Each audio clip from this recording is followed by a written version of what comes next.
class of an institution that truly meant the world to me and still is the leading aspect of my entire life and career. It is the cornerstone of my life and career, is an astonishing honor. So thank you for being here. I mean that. I really, really do. It is also an honor that I almost immediately regretted saying yes to. Because look at this church, look at these people. Supposedly there are more people on the green. They only just told me that. Yes! There's people in Solomon? No? No Engine 93? Okay. Nothing for Solomon? All right. I love you, Solomon. So, luckily, a few days after I said yes, a rescue call was sent. I was to get on the phone with our phenomenal host, one of our phenomenal hosts of today's incredible ceremony, the one and only Irreverent Janet Cooper Nelson's down here. Yep. Rock star, put this all together. Her job was pretty simple: to harness any and all spiritual guidance, reach out over that phone, metaphorically grab me by the hand, and wade me through the waters of sheer terror. The end result? She made things way worse. Janet, I love you, but in attempting to give me advice and pointers on what I should say in my speech, she started referencing these indelible speeches from other people who had already spoken. Yeah. You want to know what she led off with? You know, I remember when Ruth Bader Ginsburg was here.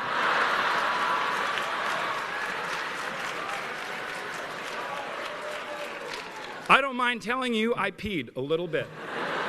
I did. The class of 2002 had a Supreme Court justice talk to them. Okay? And as I was checking my pants to see if they needed dry cleaning, I heard her say, or maybe the funniest moment had to be when the Dalai Lama was here. And I blacked out. I mean, full unconscious, blacked out. Head hit the table, out. Because, let me be honest, guys, the Dalai Lama spoke? Okay? I mean, he was the funniest?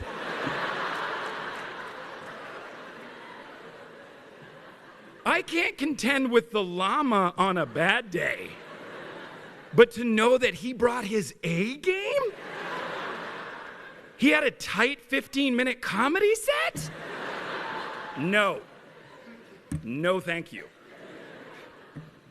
So I'd like to start here today by addressing the parents of the class of 2019.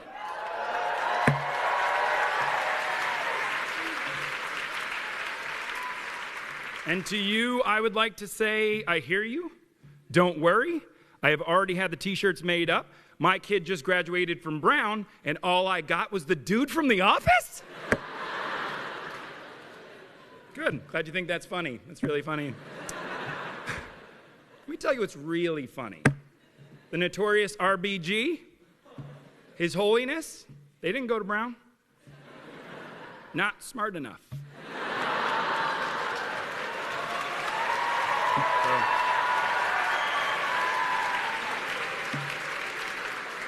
You know who did go to Brown? The dude from The Office.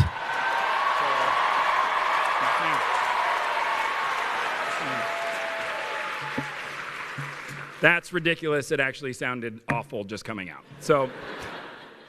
And because of that, I am specifically and acutely aware of just what an astounding honor it is to be here today.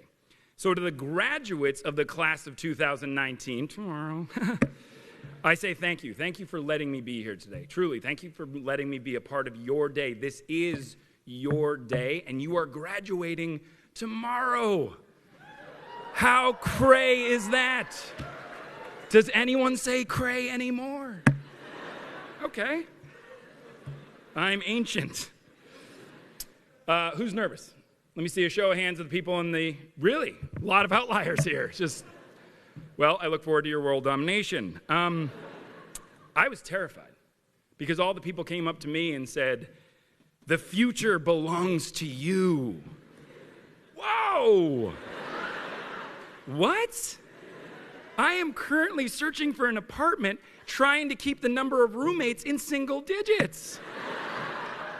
Literally nothing belongs to me. Take a deep breath. Let's all take a breath. Wow, you actually did it. You're going to be great.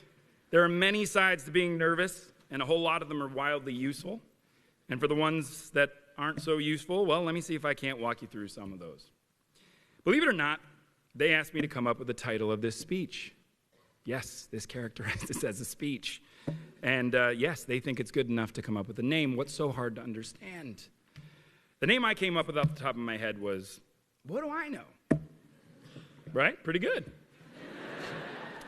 And oddly enough, that line went from being some jokey device I was using to deflect my own fears of being up here to a genuine challenge to myself. What do I know that I can tell you guys about that could possibly illuminate the future that stands in front of you? Well, I know that tomorrow you will all receive a piece of paper that says you've gotten one of the best educations there is to get, period. I also know that that education did not necessarily happen in the classroom. You know, the funniest thing about me is my getting into Brown, I didn't feel I deserved to get in. So I made it my mission to deserve to graduate. That was my thing.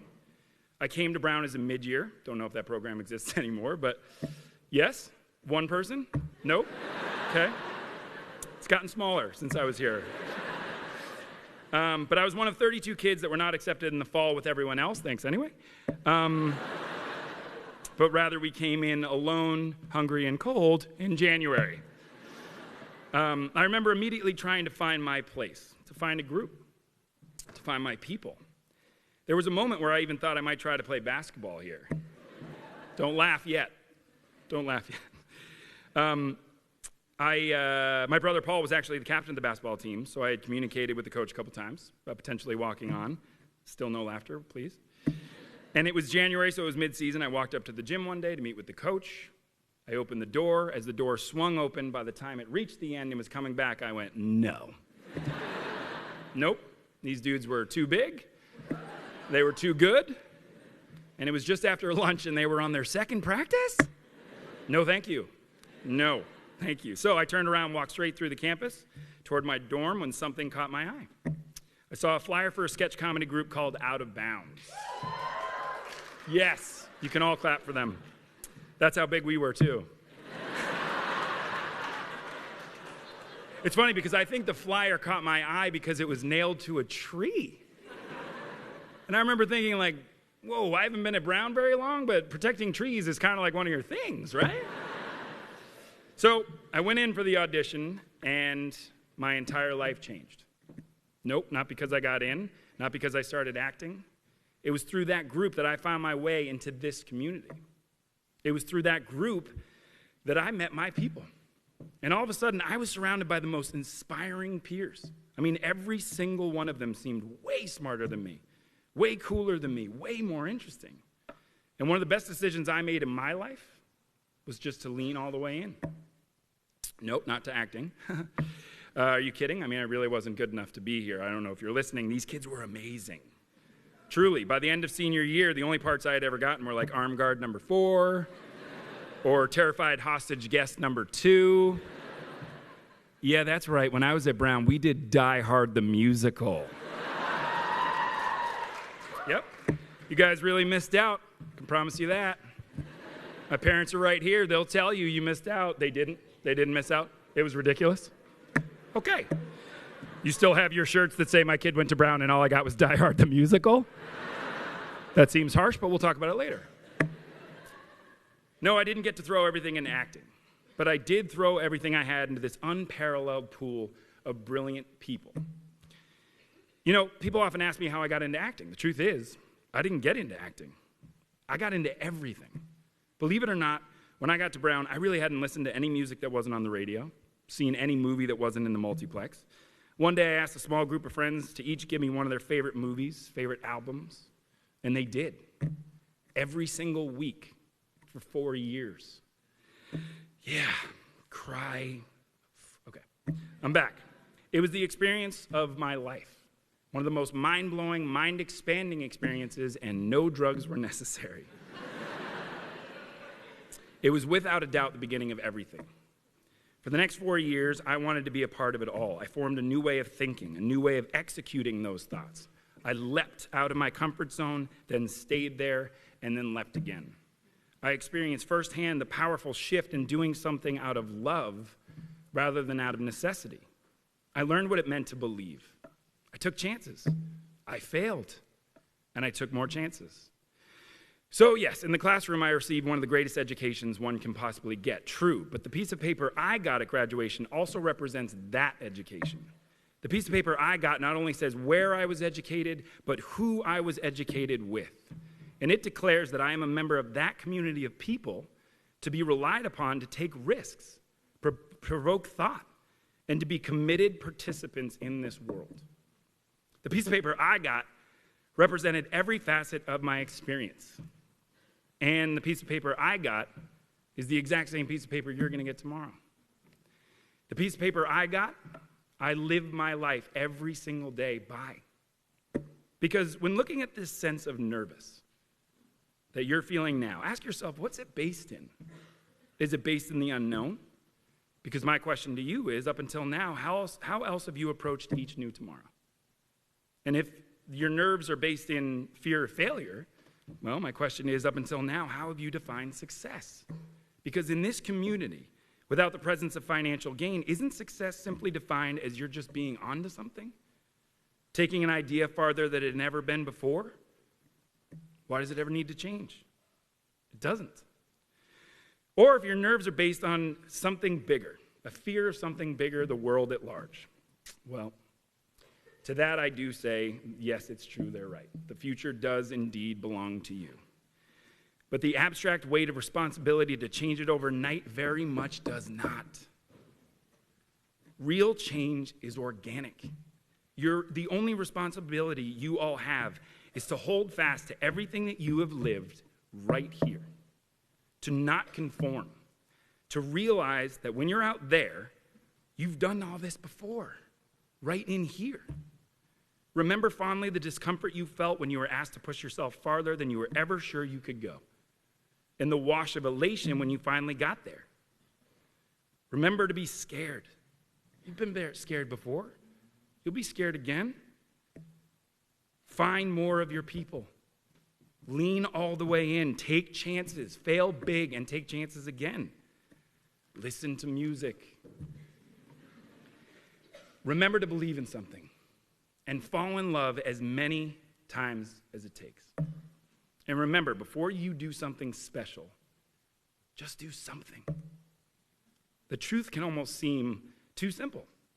But the simple truth is, the program you ran here is the same program. Just run it again, and again, and again. That's what I know. Thank you to this class, to this institution. It is my honor.